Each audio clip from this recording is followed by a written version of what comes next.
Saudi अरब ने सुन्नी मुसलमानों के सबसे बड़े संगठन कहे जाने वाले तबलीगी जमात पर बैन लगाने का फैसला ले लिया है।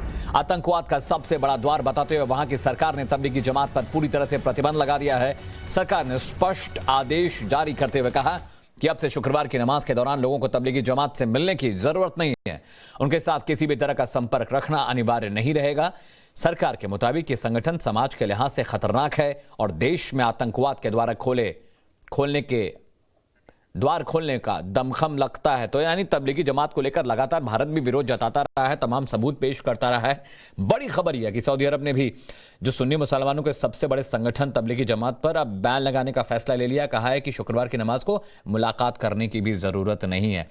प्रदीप दत्ता मेरे सहयोगी इस खबर पर ज्यादा जानकारी देंगे।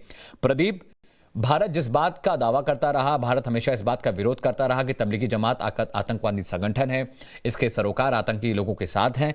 अब सऊदी अरेबिया ने भी ये बात मान ली और बैन कर दिया है।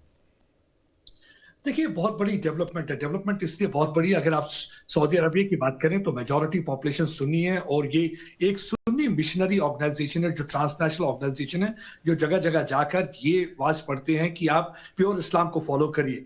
और अगर सऊदी अरबिया में तबलीगी जमात को बैन किया जाता है तो मेरे ख्याल से ये यहाँ के जो अपोजिशन पार्टी लीडर हैं उनके लिए भी आई ओपनर है, क्योंकि यहाँ भी जब तबलीगी जमात पर निशाना कसा गया था तो कई लोग भारत के खिलाफ, सरकार के खिलाफ आवाज उठाने लगे। उन्होंने कहा कि ये एंटी मुस्लिम कार्रवाई कर रहे हैं, लेकिन एंटी मुस्लिम नहीं है। देखिए, तबलीगी जमात को आज सऊदी अरेबिया में डॉक्टर अब्दुल्ला लतीफ, जो कि वहां के इस्लामिक अफेयर्स मिनिस्टर है, उन्होंने बैन कर दिया और उन्होंने ऑर्डर इसमें पास किया और कहा कि जितनी भी मस्जिदें हैं वो कोई भी एसोसिएशन तबलीगी जमात के साथ ना रखें। जैसे कि आपने बिल्कुल सही कहा कि आतंकवाद का एक द्वार है और ये जो हमारी सोसाइटी है उसके लिए बहुत बड़ा खतरा है, क्योंकि वजह ये है कि सऊदी अरबिया को भी आप अंडरस्टैंडिंग हो गई है, पिछले कई दिनों से लगातार यमन की तरफ से उन्हें टेररिस्ट आके अटैक करने की कोशिश कर रहे हैं और कई बार ड्रोन हमले की भी कोशिश हुई है। और अब सऊदी अरबिया के पास जो पैट्रियट मिसाइल थे, जो एंटी ड्रोन सिस्टम था, वो खत्म होता जा रहा है। तो अमेरिका से वो कह रहे हैं कि हमें दिया जाए। उन्हें मालूम चल गया है कि ये अगर हम इन्हें पनपने देंगे तबलीगी जमात को, आने वाले दिनों में सऊदी अरबिया के लिए बहुत बड़ा खतरा बन सकता है।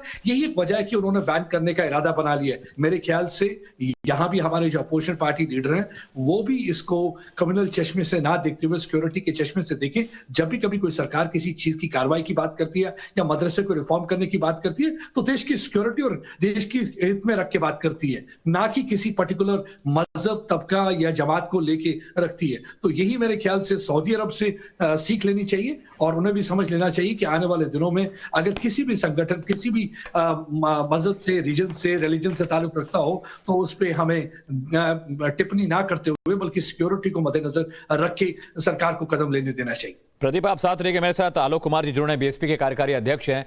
आलोक जी, बहुत बहुत स्वागत है टाइम्स नौ भारत पर।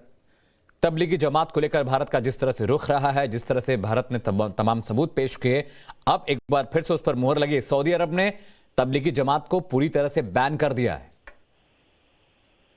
जी आलोक जी, मेरा सवाल आपसे था कि तबलीगी जमात को सऊदी अरेबिया ने बंद कर दिया है, इस बात पर मुहर है, भारत लगातार इस संगठन का विरोध करता रहा है। ये आप बिल्कुल ठीक कह रहे। तबलीगी जमात ने कट्टरता फैलाने में, जिहाद का भाव बढ़ाने में, समाज का स्वारस्य भंग करके हिंदू और मुसलमानों के अंदर दूरी निर्माण करने में बड़ा हिस्सा निभाया है। ऐसे देश के बहुत सारे हिस्से थे जहाँ के मुसलमान होने के बाद भी अपना स्थानीय जो पहनावा था उसको नहीं बदला था, खान पान को नहीं बदला था, आचरण में कोई बहुत बदलाव नहीं लाया था।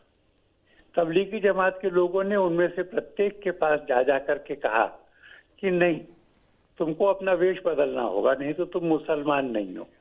तुमको अपना व्यवहार बदलना होगा, तुमको अपने संबंधों की गहराई बदलनी पड़ेगी। और इस प्रकार हिंदू मुस्लिम पारस्परिकता को तोड़ करके मुसलमानों को एक अलग कट्टर भाव में लेकर आए। उन पर प्रतिबंध लगाना मुझे लगता है कि उचित ही हुआ है। जी आलोक जी, बहुत बहुत शुक्रिया हमसे बात करने के लिए। तो बड़ी खबर यह है कि भारत के तमाम विरोध के बावजूद इस पर कोई कार्रवाई नहीं हो रही थी, लेकिन अब सऊदी अरब ने सुन्नी मुसलमानों के सबसे बड़े संगठन तबलीगी जमात को बैन कर दिया है और इसे कहा है कि यह आतंक का दरवाजा है।